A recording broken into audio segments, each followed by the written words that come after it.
Assalamualaikum warahmatullahi wabarakatuh. Di sini saya akan menjelaskan tentang pentingnya sebuah teknologi keamanan diterapkan dalam perusahaan.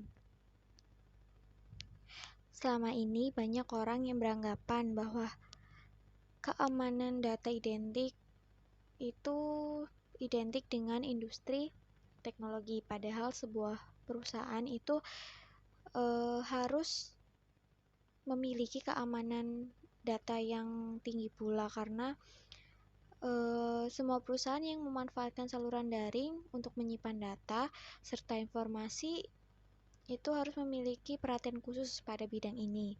Mengapa? Sebab data yang tersimpan sangat mungkin berisikan informasi sensitif terkait lini bisnis maupun pelanggan atau klien yang ditangani, yang kalau sampai bocor dapat membahayakan operasional.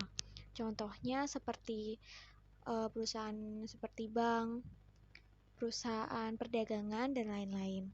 Saking pentingnya keamanan data ini, bahkan banyak regulator yang langsung tanggap dengan mengeluarkan regulasi terkait. Salah satu yang dikenal luas adalah General Data Protection Regulator atau GDPR yang dikeluarkan oleh Uni Eropa. Asosiasi negara di Eropa ini yakin bahwa kebocoran maupun pencurian data perusahaan dapat menyebabkan bisnis kolaps, dan apabila bisnisnya memiliki skala besar dapat menyebabkan masalah perekonomian sistem yang berdampak luas. GDPR memaksa perusahaan untuk menelaah, menyaring, dan menata ulang strategi dan kebijakan keamanan datanya sedini mungkin.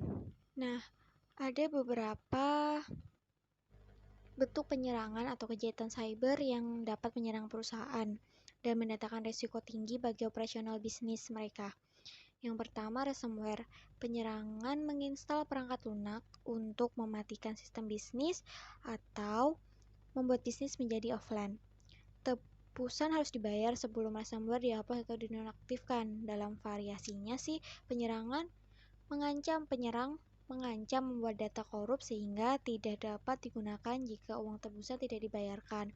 Lalu yang kedua, pencurian data. Penyerang mencuri data pelanggan dan menjualnya ke oknum lain, yang kemudian melakukan pencurian identitas, atau mereka meminta pembayaran untuk pengembalian data yang sudah dicuri. Lalu penyamaran sebagai CEO atau petinggi perusahaan lain. Pengintaian online atas data publik memungkinkan pelaku kejahatan menyamar sebagai CEO atau direktur keuangan.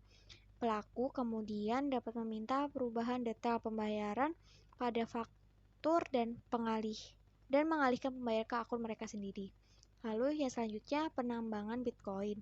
Bentuk kejahatan cyber yang relatif baru tetapi semakin banyak terjadi.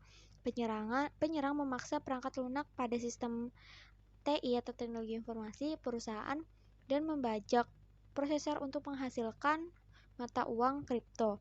Sistem bisnis segera melambat atau terhenti. Lalu selanjutnya, pencurian intellectual property. Spionage tidak terbatas pada aksi mata-mata di suatu negara. Spionage industri adalah ancaman nyata dengan perusahaan ambisius yang menargetkan sistem perusahaan saingan untuk mencuri intellectual property. Beberapa ancaman jaringan tadi yang bisa kita lakukan yaitu yang pertama, mengamankan infrastruktur TI. Perusahaan butuh infrastruktur yang kokoh sebagai fondasi perencanaan keamanan data. Kokoh yang dimaksud mengarah pada pemastian bahwa seluruh perangkat teknologi yang dimiliki memiliki perlindungan prima terhadap potensi serangan cyber dan ancaman keamanan lainnya. Contohnya, penambahan antivirus, firewall, atau software penyaring yang digunakan untuk menangkal beragam serangan dari eksternal. Terus yang kedua, mengamankan gawe atau gadget mobile. Gadget mobile merupakan perangkat yang bisa dibawa dan digunakan di mana-mana, seperti smartphone, laptop, tablet, dan sebagainya. Di era sekarang, Tentu saja perangkat tersebut sudah tidak asing lagi digunakan di perusahaan. Keberadaannya sangat membantu dan memfasilitasi akses data yang cepat, sehingga dapat memberikan pelayanan kepada pelanggan dengan lebih sigap. Karena kemudian akses inilah, maka perusahaan wajib memastikan bahwa seluruh perangkat yang dipunya terjamin keamanannya. Misalnya dengan menggunakan data enkripsi lokal dan password akses yang kuat. Terus yang ketiga, menggunakan pendetekan proaktif. Maksudnya, risiko keamanan sering mengintai perusahaan bahkan di waktu-waktu yang tidak terduga sebelumnya. Oleh karenanya, pemantauan real-time penting dilakukan, misalnya dengan selalu melakukan monitoring melalui software khusus, sehingga bisa langsung mengambil tindakan kalau tiba-tiba muncul laporan atas aktivitas traffic yang mencurigakan dengan seluruh catatan yang ada. Dan jangan lupa untuk melakukan evaluasi dan audit secara berkala. Itu mungkin yang dapat saya sampaikan, kurang lebihnya saya mohon maaf. Wassalamualaikum warahmatullahi wabarakatuh.